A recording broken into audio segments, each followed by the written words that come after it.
l'agenda 21 de la culture, c'est un outil pour opérationnaliser la relation entre culture et développement. Donc vraiment pour faire de la culture un moteur de développement des collectivités pour réussir à impulser des nouvelles dynamiques de développement grâce à la culture ou pour répondre à des problématiques locales.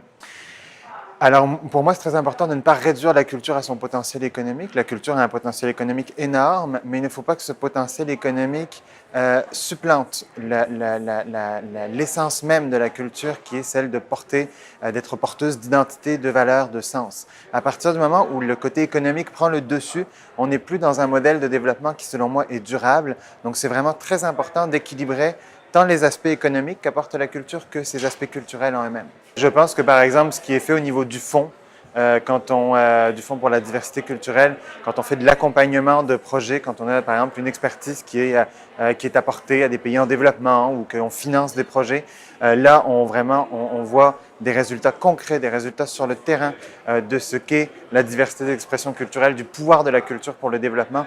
Et là, je pense que la Convention a vraiment un rôle important à jouer. Donc, ça donne une crédibilité importante pour agir. Maintenant, soyons honnêtes, la Convention sur le terrain, elle est très peu connue et très peu accessible.